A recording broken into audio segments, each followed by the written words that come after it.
Uh, it's Monday. It's Monday. And that means it's Making Mogul Hour.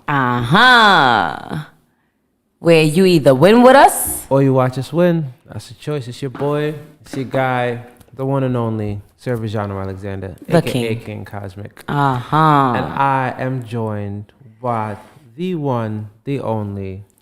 it's your girl Empress. What's good, y'all? Happy Monday.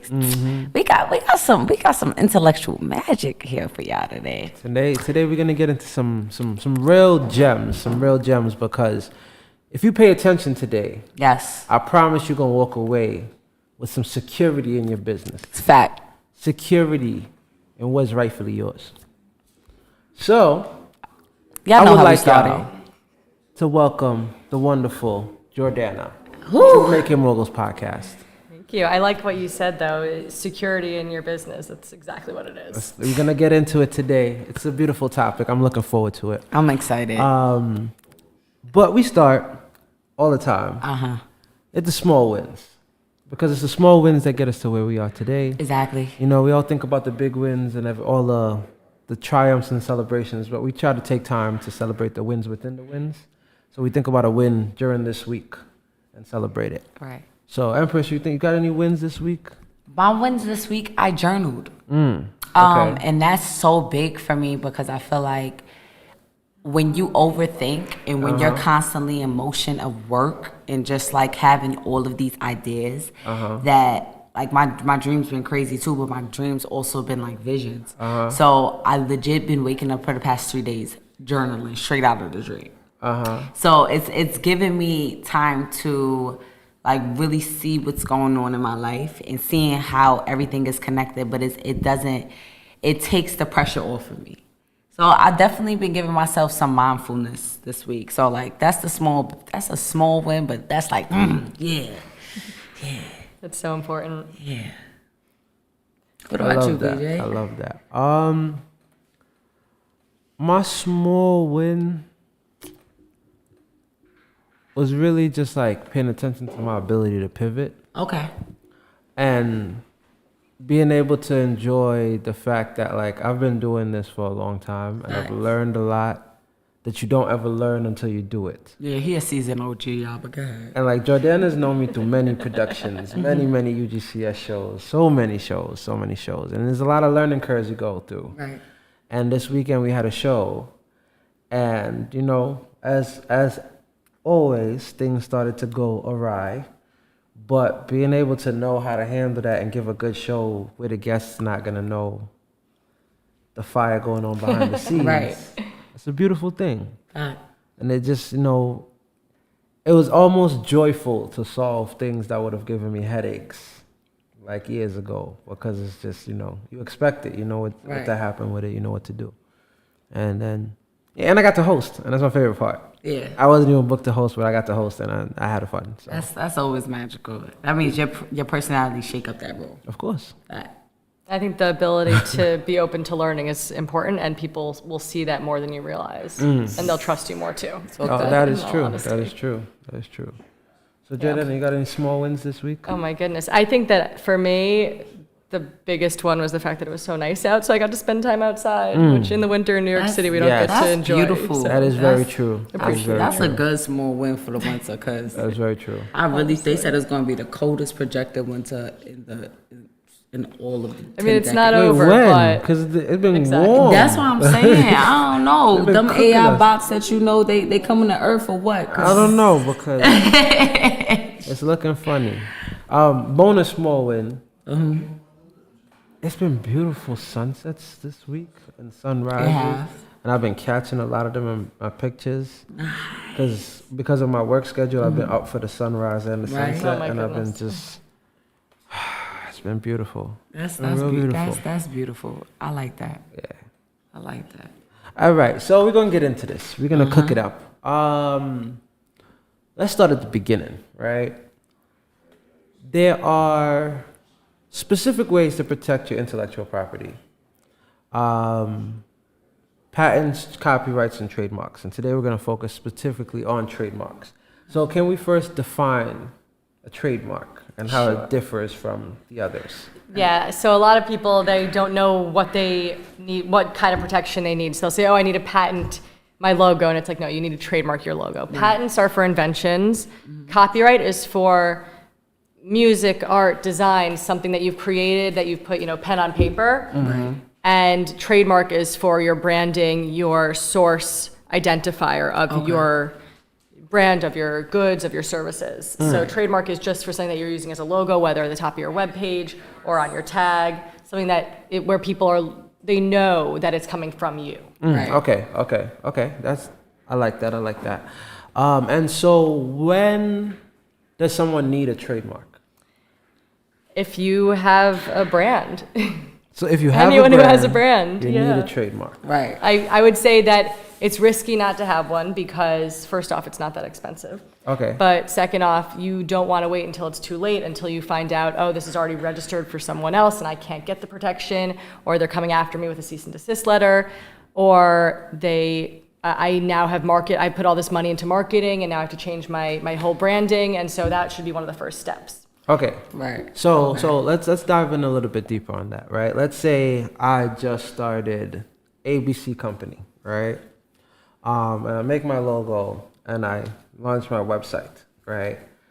What is it exactly am I protecting? Like, am I just protecting the right to use my logo? Am I protecting other people from using my logo? Like, what? So the reason why you want to get the protection, first off, we're a first to file country. So it doesn't matter when you started using it or when you came up with it. It matters when you filed the application. Okay. So someone could say, oh, well, I came up with that years ago, I just never filed. It doesn't matter. Someone else filed it first. The second thing is that, you want me close to the mic? I'm sorry. No, you're good right there. That's good right there. Is this better? Yeah. You don't have to go that close. But yeah, you're good, yeah. I'm just playing. Okay, so where were we? So it's important to get the protection because you want to make sure that if anyone is thinking of having a brand that's very similar, that they can look up in the system and realize, oh no, I just can't do this. And what's great about protecting your mark is that if someone does want to use your branding, your intellectual property, they can license it from you. They could pay you to use it. Ah, okay. That's dope. That's where license and royalties start to come in. Right. Okay. And now you control the uses of your images and your brand. Okay. Correct. That's why you see a lot of like the Playboy bunny on a Hot Topic shirt. Playboy didn't produce that shirt, but Hot Topic licensed the mark to use on their shirt. That's genius. So it's basically like, look, let me borrow this for a second. And everyone can win. Everybody eats, right? So when it comes to trademarking, what if, all right, you file yours first, however, someone else is still using a logo that is similar to your logo, then you send them a cease and desist letter. Ooh. Or you have your lawyer do it. Yeah. So to go from the beginning, you don't need a lawyer to file the application, but a lot of people don't know that, and so they won't do it because they think it costs a lot of money. Hiring a lawyer does cost a lot of money, but if it's a simple application, then you could do it on your own. So the process is that you need to have either the choice of doing your logo or your name, so you could file one or the other or both. And then you choose what goods or services do I want to protect. Do I want to protect everything that I'm actually producing or planning on producing? Or do I think that it's more likely and common for people to try to copy my branding for clothing, and so I'm just going to protect for clothing? But you can only file for things that you actually are that you're intending to use. So there's something called a 1A application, which is that you're already in use, and then 1B, which is intent to use. So you can't get registered unless you are in use, but you can file the application before you're in use. That's dope. So it's like stay ready before you need to get ready. Yeah, and then you can continue to upgrade the application until you're really in use, and then you can get published and registered right then, and you don't have to wait, because right now there's a backlog of almost a year probably between filing and registration. So in fact, it's better to get in now, because such a backlog, the longer you get in, the longer you're going to have to wait. And so like I said, hiring an attorney, that part's expensive. You should still do it. If you have something complex, you absolutely should hire an attorney. Once you get the response that's going to ask for an amendment, you should hire an attorney if it's something more complicated. But you have pretty high chances of getting registered if you follow all the steps from A to B. Now, the thing is that each, like I said, you have to decide which goods and services you want to register for. Each good or service might be in a different class. Okay. So those classes are each going to cost you a filing fee. So, for example, all clothing is in one class. But if you're doing another kind of good, like if you're doing shoes, also in the clothing class. If you're doing headphones, different class. If you're doing, if you want to do clothing, but also an online store that's selling clothing, different class. So you have to decide which one you want to protect. You just said something. That's actually wanted to ask about that.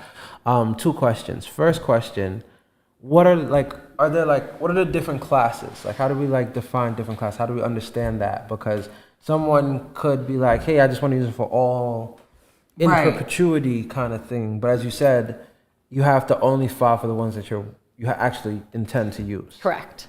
So I can't have my logo and then file for something when I'm not intending on ever making t-shirts to file for t-shirts because I don't want other people making t-shirts with that. I can't do that. Okay. They might not be able to make t-shirts with my branding if I am filed to protect whatever else, and the USPTO, the Patent and Trademark Office, says, listen, it's confusingly similar.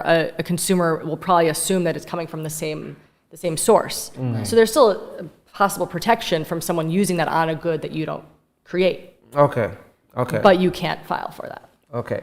And then second, about the classes. So like t-shirts, you said t-shirts versus online t-shirts are 2 different classes? No. So goods and services. So classes, I think it's 1 through 32, I think, is 32 or 34 maybe is goods. Okay. And then 35 through 45 is services. The services, okay. So any kind of goods will fit into those 1 through 35 or whatever. Okay. And then services, for example, the sale of goods or entertainment services like podcasts. Okay. Or education services. So those will be in the services. The services category. But they're all under goods and services. They're all under the same kind of application. Okay.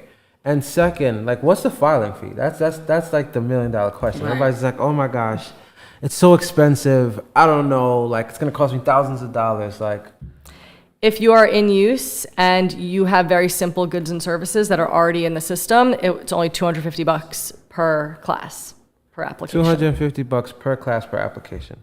So if I wanted to do merchandise and podcasting, it would just be $500. Correct. And if you want to do your name and your logo, it's also $250 for the name, $250 for the logo. Okay. And what is the benefits versus disadvantages of like filing for the name versus the logo? It depends. Sometimes it might be easier to do one or the other. Like if there are other companies with similar names out there, then filing for the logo actually might get you more chances of registration. Okay. If there's nothing out there, filing for the name might be better because then it's a more broad registration. The logo also you can file in black and white, which means that if you file the logo in black and white, then that protects any color use or any style. If you just file the logo in one color, then that's saying you're protecting the use in one color. Generally, as you can probably understand, that as long as there's some sort of confusion in commerce, someone else is not going to be able to file that same logo in another color. If you're filing in red and they want to file it in green, they probably won't be able to. Okay. But it's that kind of thing of which do you want to protect. Okay. And if you have a ton of money, some of these big companies are filing to protect all forms because they can and they want to, and then it makes it easier to send a cease and desist or go to court and say, look, this is all that we've done. We've already spent the money ahead of time to save money in the future. Smart. So now let's say someone does use my logo, right? I file my trademark. I see them out there printing their shirts, selling their shirts. What is it that I can do? Like, explain what a cease and desist is, because I know everybody's heard that buzzword, cease and desist. But like, what exactly is a cease and desist, and how is it enforceable? This is where you need to get a lawyer. Unfortunately, it does cost money to go after someone who is copying you, but you want to go after them. You don't want someone making money off of your intellectual property, off of your product. Thanks. So, I mean, that's a place where I definitely know a couple people that I've referred friends to that have been able to send really great cease and desist letters, that when my friends have gotten cease and desist letters, they've been able to respond really well, but that's where you need a lawyer. Okay. So that's where the investment is. But as you said, save the money in the beginning. That cease and desist is more valuable when you have the trademark, even if you have it just filed, even if you're not registered yet. If you have that trademark application, you say, look, we're already filed. We have first rights because, look, whoever is copying didn't file. Right. So that's why it matters. Just get that application in there. Okay. Okay. So long as you're in a state of processing, you're basically covered. You're covered to tell people to give notice to people that you are claiming rights to that trademark. Okay. Yeah, so it's basically giving notice. So the process is this: you file the application, you go back and forth with the USPTO, the Patent and Trademark Office. The examiners are going to look at your application. They're going to say either you're good to go, you get published, or please edit these couple things. Once you're good to get published, then it's called the opposition period. So it's 30 days where they're giving notice to everyone else and all the attorneys that are there on retainer for these big companies who are looking constantly at what's getting published. So you have 30 days of being published for people to say, actually, let me go and fight against this. So a big company might come against you. And so it might go back and forth. But in all honesty, if the USPTO has said you're good to get published, you're hopefully good. After those 30 days, then you are going on to registration. Mm-hmm. And so that process from filing to registration could take about a year. And once you're registered, then you really have all the rights, and you are able to then license that mark as well. But yeah, if you need an attorney for any part of that process, like responding to the office actions for the amendment or to send a cease and desist letter, it's worth the money. It really is. And the risk is that if you're going against a big company, even if you do have the rights in your mark, the big company has more money. And so they've been able to take people down and have them spend a ton of money without even having rights to the mark. And so that's why, it's important to protect yourself. And that gets into something else that I wanted to make sure to mention, which is when you file, you can either file under a company or an individual. And so a lot of people, they say, oh, it's my brand, I'm going to do it under an individual. And so even if you have an LLC, they'll still file it under themselves as the owner. Now that's totally fine. What I've learned though is when that happens, then if someone wants to come after you and file a suit against you, then they're filing against the individual when you probably want them to file against the LLC. Right. Yes. So that's a thought. So definitely, it's a personal choice. Because you want to just like separate that. Yeah, it's a personal that is choice. exactly why you have your LLC. Right. To separate it. Right. And so you're kind of being kind of productive if you created this entire entity to protect yourself. And then you're filing under your name. Yeah. And then so just make sure. So that's one of the back and forths is that sometimes people will say, oh, I'm the owner, but then write that it's an LLC. Okay. So if you write that you're the owner, write it's an individual. If you have that the LLC is the owner, then write it that it's an LLC. Okay. Question. I have a couple of questions actually. First one now, is a trademark transferable? Yeah, so you can assign a trademark. You So can like, either let's say license it or assign it to I the messed owner. up. I was like, oh man, I'm listening right now. I'm like, oh crap, I filed it under my name. What am I gonna do? Is there like It's called an assignment. an assignment? Okay, and is that a separate fee for that? Oh, that's a good question. I don't think so, but don't quote me on that. Well, Google that. That's a good question. Check it out.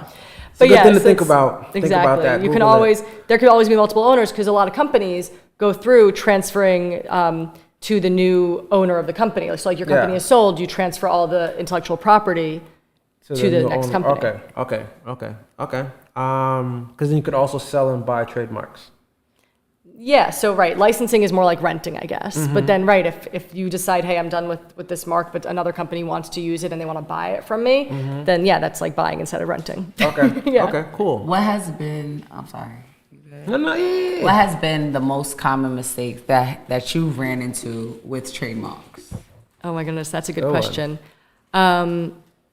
I'm sure there could be different answers every day, but I would say there are funny things. So like I said, goods and services. So under the goods and services, there's a class, and then the actual goods or services, it's called the identification, the ID.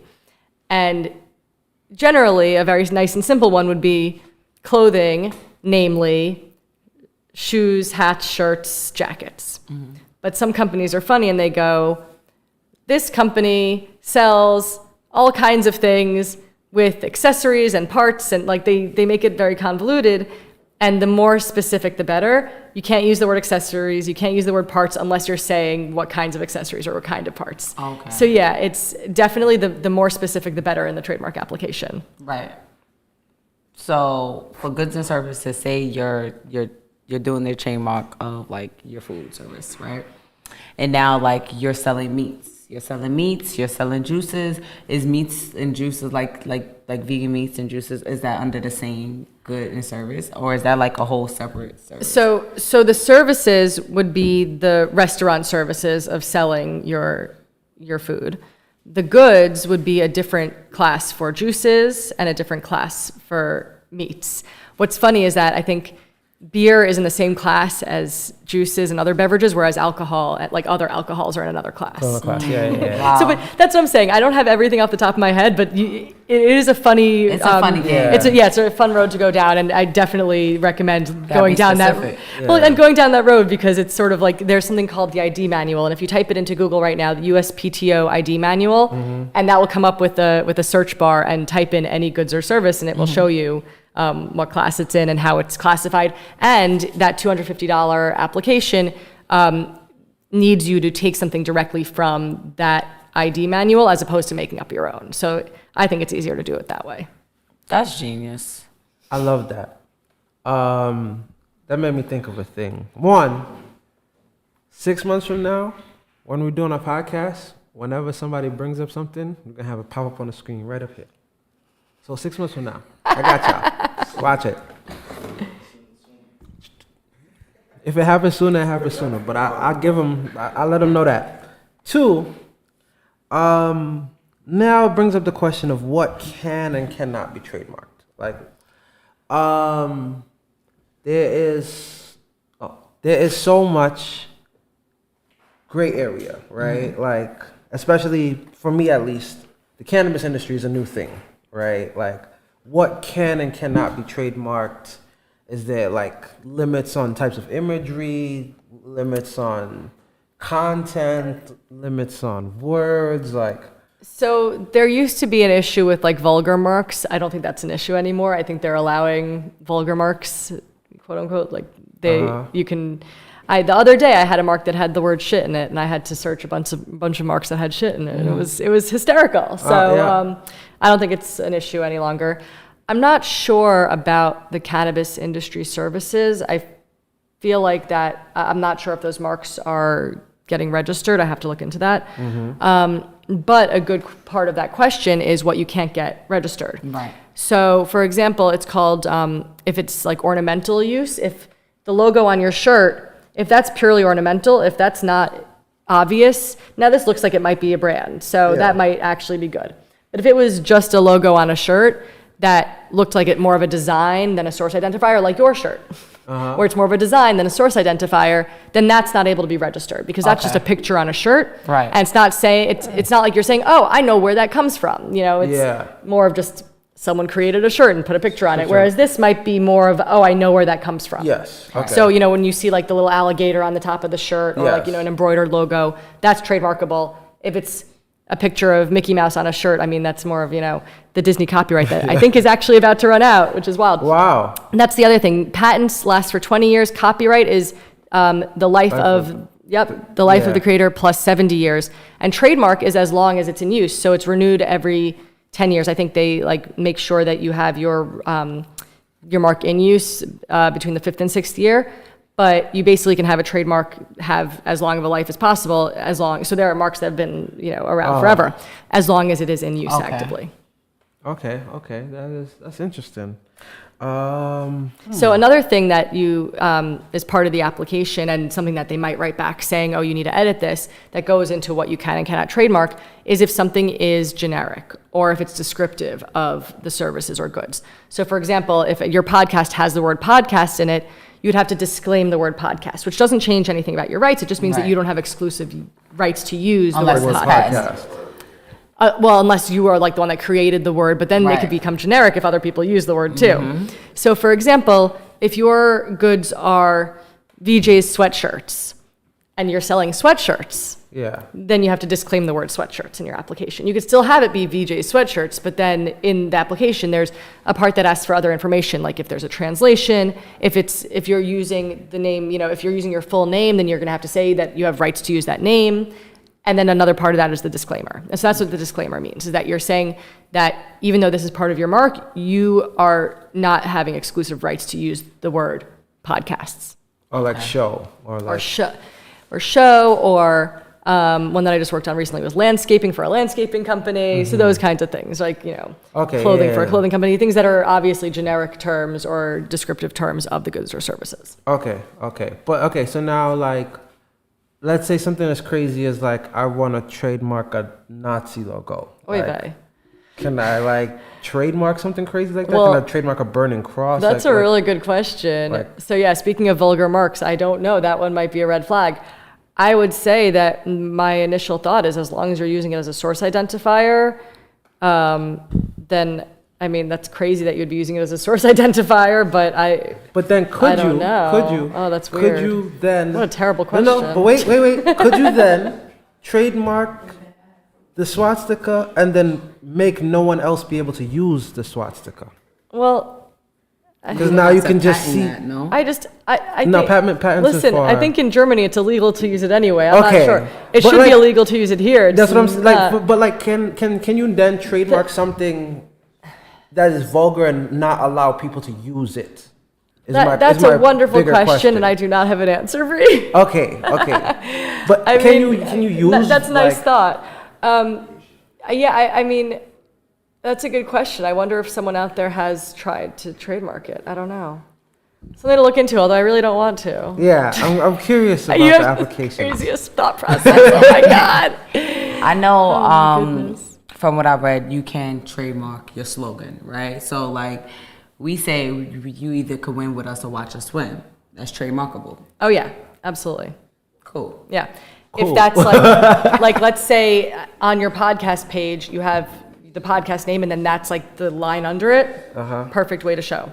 Question. So as long as it's, so that's part of the application, that if you're in use, you have to show how you're in use. So if you're selling goods, you have to show like a sale page, an option to buy, a purchase page on a website or an in-person, like here's the tag on the shirt. If it's a service, then it's the web page or the store in person. If it's a podcast, then the screenshot of the podcast page. And so if you have that as, part of the name, like your name, and then that under it, then that's absolutely trademarkable. So but would I have to file a separate trademark for those, or as part of the? You can so you can either do the name in standard characters, as they say. You can do the name in stylized characters. You could do the name in the logo. You could do just a logo without the name if there's a picture that doesn't need the wording. You could do a logo with the wording and other wording in the way that it's fully seen. Right. You just can't do something and then submit a specimen of something less than what you're showing. So whatever you submit as what you want your mark to be, like the full logo with all those words, the specimen, the proof that you're showing has to have it exactly as it's seen in your mark that you submitted. So if you have a goods and service and you don't have a website, What's the good or service? If it's goods, then in person, taking a picture of the tag. If it's a service, then like your service is like, say if you're like a caterer, but you don't have a website yet, right? you're a what? Caterer. Like, A caterer. You're doing your Oh, food a service. business card or a pamphlet or an advertisement. Yeah, Okay. yeah. You can't do those things for goods, but you could do them for services. Okay. Could use an Instagram page. I'm not sure. But that's why for podcasts, it's good to show like the The podcast, podcast page. Yeah. Okay. Thank you. That is good. That's good information to know. We getting them Jordana jewels, y'all. And also in the application, it will ask you when you've used it. So of course, if you're not in use yet and you just had the idea, then you could just not put the date of use in yet. But if you have been in use, then you have to tell them when you first came up with the idea and then when you first put it into commerce. So as long as the commerce date is after the first date that you used it. Okay. And so it could be anytime, it could be years ago, it could be yesterday. Smart. As long as You it's- just have to remember to put that in. Okay. And so now, let's say I have a logo, but I use it differently. Let's say I use it like the logo, and then on the website has a tag page, but then on the T-shirts, it's just the logo. Would I file separate trademarks, or would I just like? You would want to file the trademark for whatever is common for both of them. So if on the shirt and on the page you have both with the logo, even if there are other words there, just file for the logo because that is the common thing for both, right? Okay, got you. So Yeah, the so it doesn't common really element matter. across. The common element, it doesn't matter how you're using it as long as it matches what you're filing. Okay. Okay. And when you're showing it in the specimen, you're showing that it's a source identifier. So on a website, it's generally like the top of the page of the website that's showing it's for sale. It has to match. So if your mark is using the word in singular and the website has it in plural, then it doesn't match. Right. Because even I believe, like, even on because I'll be on a trademark site, right? On the USPTO, when you're searching for, like, as you're doing your Google search on USPTO of your name or brand or thing, it comes up under those, the name pops up. And if the name doesn't match, then it basically like, all right, free game, go. So it's interesting because, right, we have to look at how things can be confusingly similar. So if there's a lot of punctuation, maybe it wouldn't be confusing.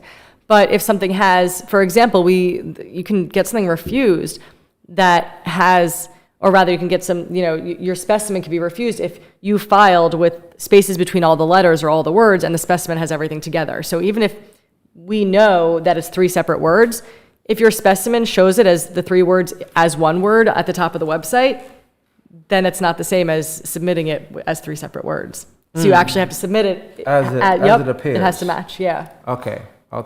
Which, like, these are the little things. If you get something called an office action back, it's not saying you're not going to get registered. It's saying just fix these little things. Okay. So you can absolutely do that without a lawyer, but if it's a little confusing and you don't know how to read it, call a lawyer. Okay. So now someone that now has to find a lawyer, what is their price range? What is that looking like for someone that needs to find a lawyer? Oh, that's a good question. Here in New York, it's going to be among the most expensive. I would say that some lawyers would charge close to maybe $400 an hour.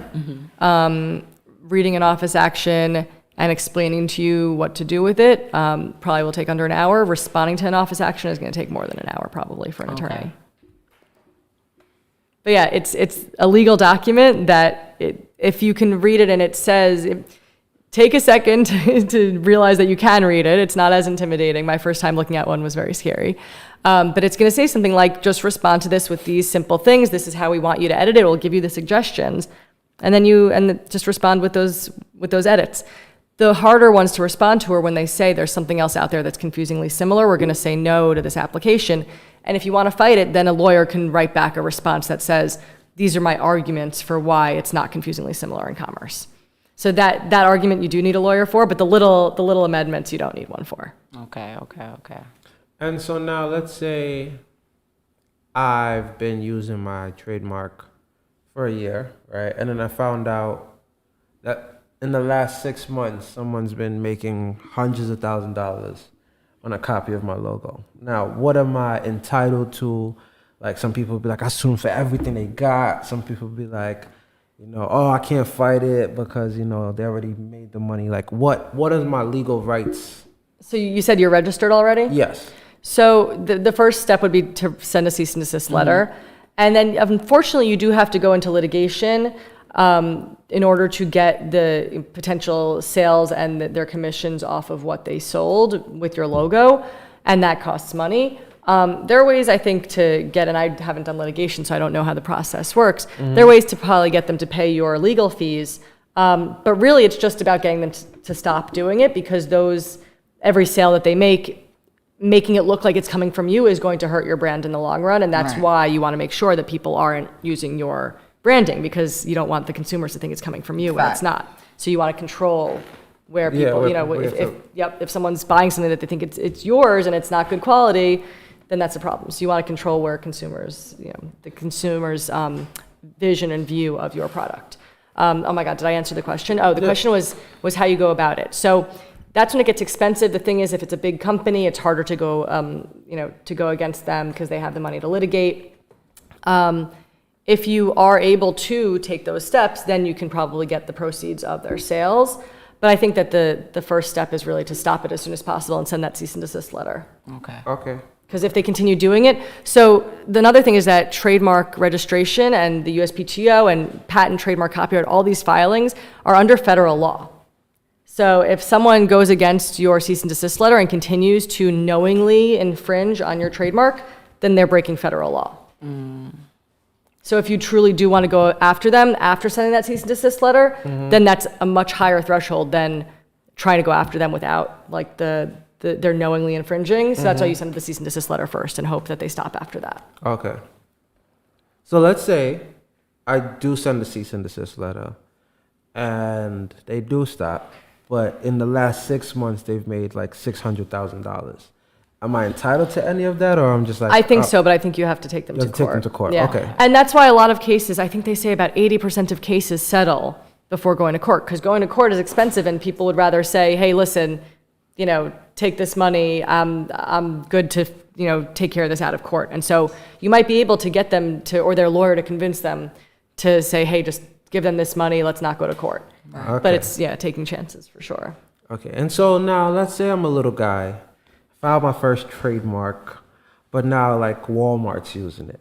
Like I don't have a lot of money, but like what are my options as like a tiny little fellow? It's hard, especially because Walmart has the money to Yes. put you out of business. I would say that you should still absolutely send a cease and desist letter, because they have to be made aware that they're knowingly infringing and that it's federal law that they're violating. Right. So, So it's like I'm the little guy, but I'm protected by the big guys. and you might, this is where it gets into, maybe because this seems like a big case, it's sort of high profile. If you're dealing with a big company, you might be able to get a lawyer to take it on, oh my God, what's the word?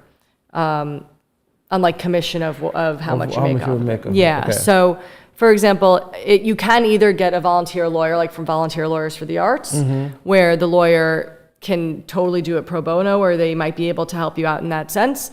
Or you can get a lawyer that says, hey, you don't have to pay me off the bat. Whatever we make off this, I'll take a percentage off of it. Because if it's a big case against one of those companies, they might like that on their roster. I like that.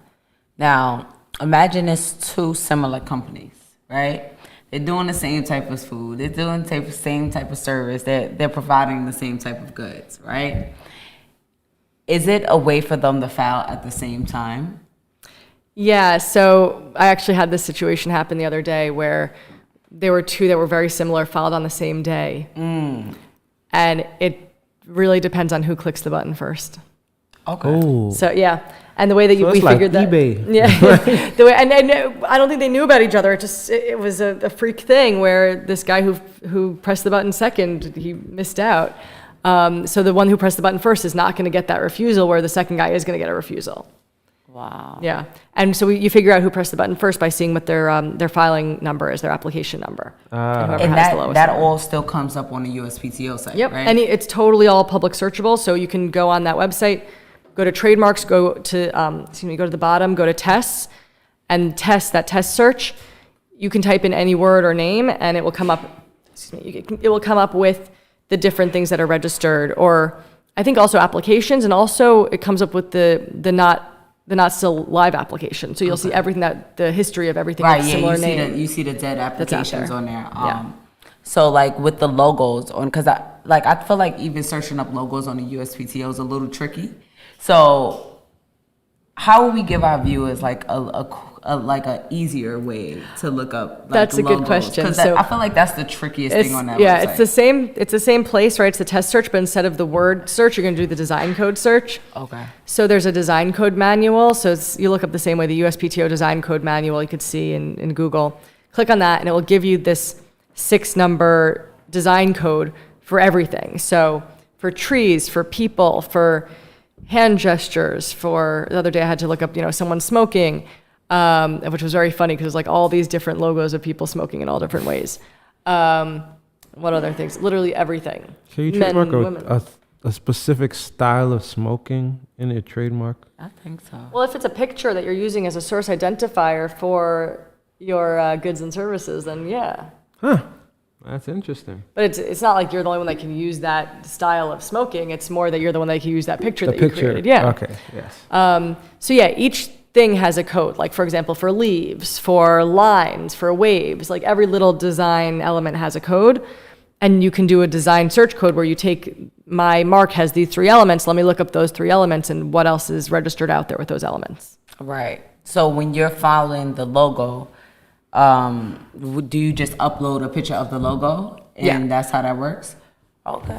And then with that, you also have to put a description in there. So whatever the logo is, and you have to, in the box below it, say this logo consists of, and then you explain, whatever the picture is in the logo. Okay. Okay, so now I have a kind of silly question, right? Mm-hmm. But in the world of like adult entertainment, they have logos and stuff, but their logos sometimes are X-rated, like adulterated. Like, are those one fileable and two like describable? Yeah, I think I think so. that's like that goes under the logo, right?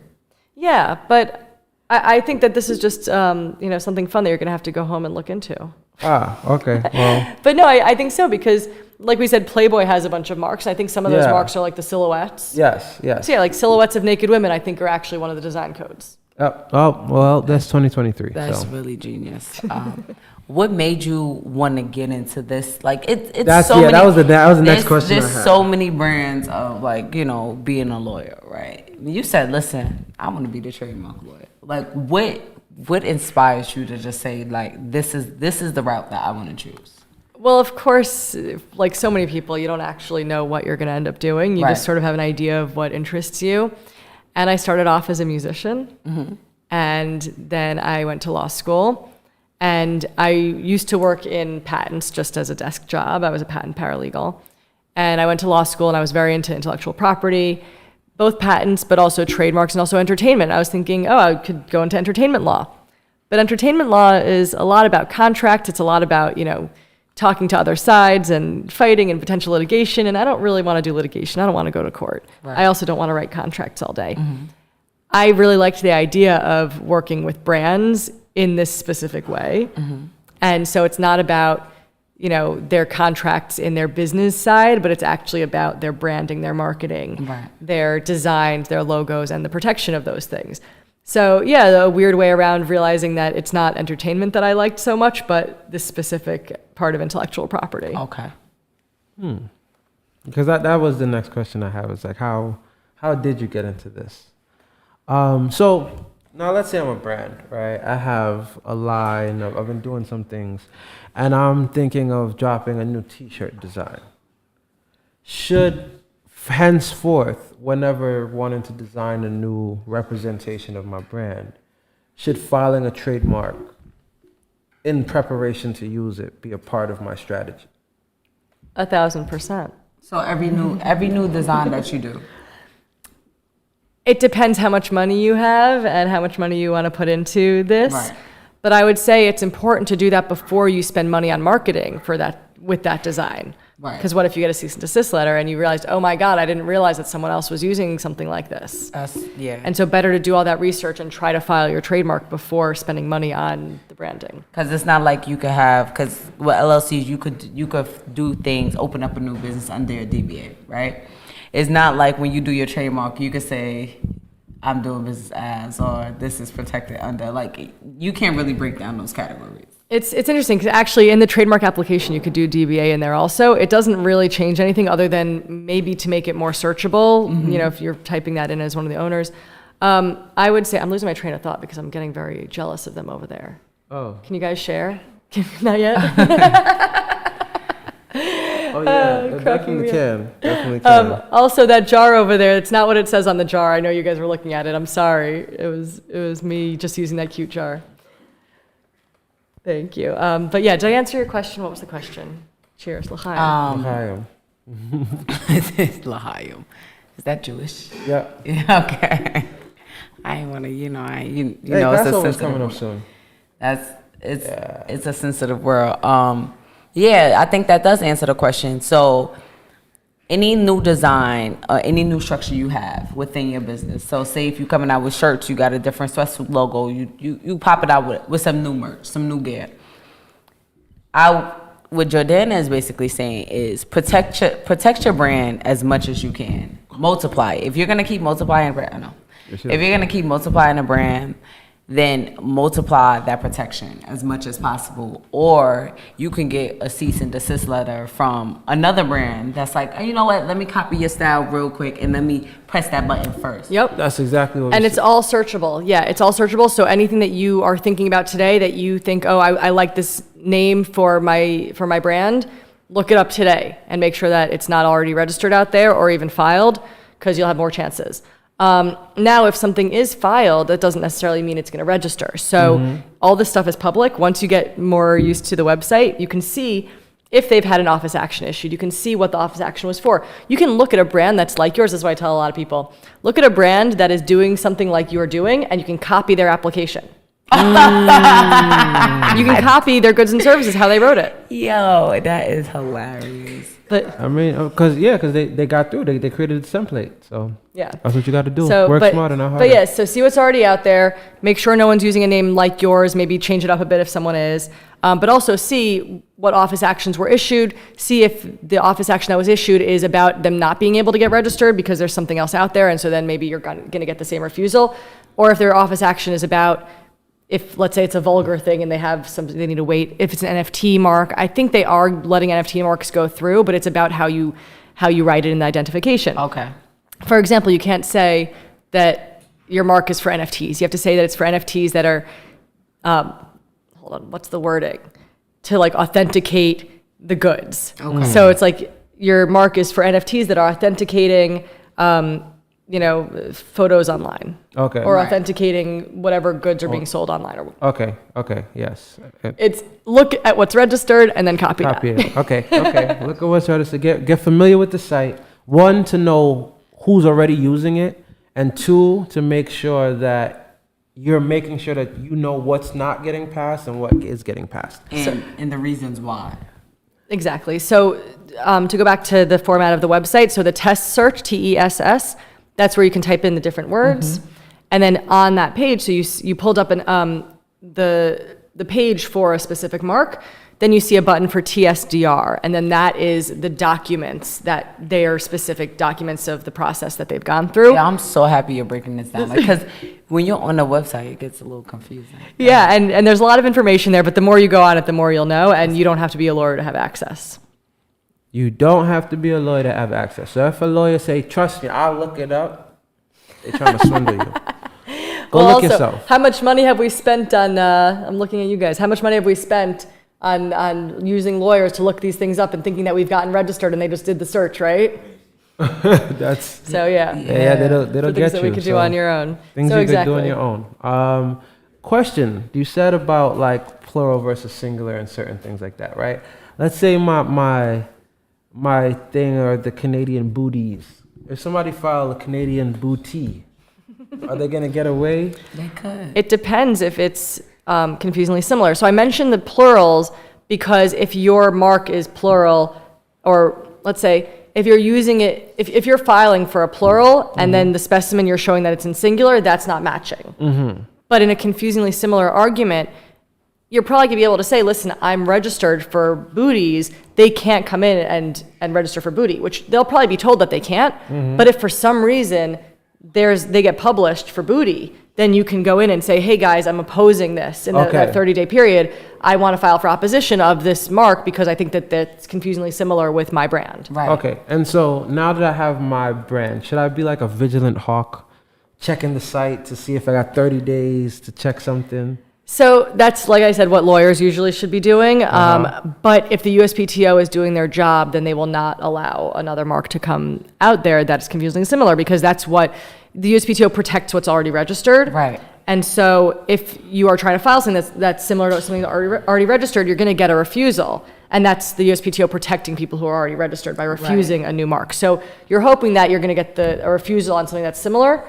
But if they, for some reason, the USPTO thinks that they're different enough, then they might get published. And then, yes, you can go against that. And then it goes to what's called the TTAB, the opposition sort of like courtroom. This is all some very interesting stuff. There's some dope jewels, because it's a lot of brands out there that has similar goods, that has similar services, but they also got similar logos. So it's like, it's not really the same, but you looking at it like, well, you're studying me, and then like, it's dope that the USPTO would say it's similar differences. Like it's too similar. You have to look up who's actually registered. For example, I think Supreme had a big issue by not registering in a lot of countries, so they don't have rights to their mark in some foreign countries. But is that when a patent comes into play? No, patents is only for inventions. That's if they invented something. No, It depends what country, because some countries are first to use and some are first to file. But if it's a first to file country and they didn't file their application, and then some, one of like the trolls filed an application, and I feel like some countries you don't have to be in use. It really depends on the country. So someone else filed the application and got rights to the Supreme mark before Supreme did. Genius. Sucks for them. Yeah. So their lawyer, either they didn't have a lawyer yet or their lawyer did not do their due diligence. Okay. This is why it's also important to have a good lawyer. That's invest in your... Exactly. It's expensive. And so, you don't have to bankrupt yourself for the application, but, don't hesitate to get one in order to protect your brand. Yes. Don't take those shortcuts. Yeah. So is there any, how would they be able to, so are you offering any, insightful, referrals or, just, services to help people with this trademark process, get it going and get it flowing? And I'm not allowed to take on private clients. Okay. So I wish that I could offer that, but I'm always happy to answer questions. Okay. I'm very, very happy to answer questions if anyone has questions right now. But other than that, just you can link my information in the description below. And so don't hesitate to ask me questions. I can point you in the right directions. I love talking about this. It's very fun for me. Maybe one day I'll quit my job and be able to charge to do this on the side, but it's for me, it's just a complete passion project. So right. That is dope. So sorry you can't pay me to do it for you. It's all right though. Listen, you got this whole episode that we dropped jewels on jewels. Jordana, thank you so much. Of course. And I can refer people to lawyers if you do need a lawyer. I have had friends that have gotten cease and desist letters, and my lawyer friend has, thank goodness, gotten them out of some hard pickles. So sticky situation. I do know some good people to refer you to if you have if you need the plug, guess what? She charging you up. She gonna listen. She gonna send you to the right people. Absolutely. So you're in good hands. You're in good hands. This was a powerful episode. This was a powerful. Any tips that you have, closing out? Any tips that you have for people looking to take these steps into trademarking? Don't slack. Don't say you're going to do it for years and then find out, oh my God, some company. I know someone who literally their artwork is on a company's tag as their logo, and it's registered in the USPTO. And this person has no. They weren't credited. They were nothing. So, and it's all because they didn't register first. They didn't file. They just were like, oh, I'm just an artist. It happens to be his staple. It's what he uses in all of his artwork, and now it's on some random clothing company tag. Wow. Yeah, protect yourself, man. Protect your neck. This is not before you end up on somebody else's tag, man. No, that's literally a fact. So, as you grow. These past 3 weeks, 4 weeks, back to back, have you been really paying attention? Especially once we switch over to YouTube, we came heavy hitting. If you've been paying attention to the tips, the jewels, the gems thus far, we're helping you build a solid foundation for your business, literally off the rip. And when it comes to protecting your business, protecting your castle. Don't be shy and really invested in your soldier's armor. Don't be shy. Yeah, you don't want to go into battle with dinky armor. And when you're doing business out there in America, it's a battle because there are companies. I'll tell you, there are companies that literally will go out there and see brands that are valuable but haven't trademarked it, and then go trademark their logo. Yeah, now you can't use it unless you pay me. Yeah, now you got to pay royalties for your own logo. Allegedly, I've heard H&M has done that. I don't know firsthand, but I've heard. I heard that too. It gets shiesty. Don't feel like they already got the money. Nah, you could send cease and desist letter because guess what? Even though you're a small brand, you're still protected by the USPTO. They already. And that's how you back yourself against these big corporations, man. Getting the government on your side is the only way. Unfortunately, really. It's the only way. And listen, the government don't want to work for us in other ways, but at least this way you can have it on your side. Once you tap into the money frequency, they start protecting you. If you follow the episodes, we've been big on talking about this, following the chain of the green. So, but if you're putting money out there, 9 times out of 10, they want to keep the cash flow going. So They want to make sure you keep it stimulating the economy, and so they're gonna protect what you've been using in your commerce. but you The gotta same have, reason why they let you write off all your business Facts. taxes. The same reason they care about the money. That's the truth. That's America. Great way to end it. that's a fact. And it's making Moguls Moguls Monday. where you either Win with us. or you watch us win, baby. We got the amazing, the superstar, trademark lawyer specialist on the scene, Jordana. Jordana, tell them where they can find you at. Thank you. Oh my goodness. My Instagram that I should make more about this kind of thing. So you're inspiring me to make it more of a resource for people. It's Jordana ESQ. Jordana ESQ. Jordana ESQ. Link in the description below. Bow. It's your girl, Empress, where the energy is tasted and the love is felt. And we got the amazing, the immaculate, the one and only King Cosmic. It is Sir my God. Vijano Alexander. Uh-huh. The one and only. If you can't find me, you ain't looking hard enough. That's just how it goes. And this was a perfect episode. Thank you again, Jordana. Thank you, guys. Because this one reminds me, because we line them up, because when we shoot, we don't miss. That's a fact. So we want to make sure that y'all measure twice and cut once. So we're going to get out of here. That's a ball. I'm putting that in my ball. Look, don't hit me with no copyright. I got the trademark. She gonna see the patent on the file. I'm gonna have the number. Yo, we got a lot of things up and coming. As y'all know, we postponed the mogul market. Cole, we giving y'all more time to hit us up with the vendors, hit us up with the performers. We got an open panel. Hit us up. Let us know where it's hitting for the mogul market. We got some things cooking. If you are not following us on our Facebook group, You definitely want to get into them, because from the Facebook group, that's where we give more in-depth conversations, where we can guide you, answer more of your questions, connect you. It's a resource, it's a network. And your network is your net worth. So we're literally giving it to you. $1 million worth of game, baby. It's making Mogul Monday. I hope y'all enjoy your Monday. It's been a beautiful one. Bow, bow, bow, bow. And we out.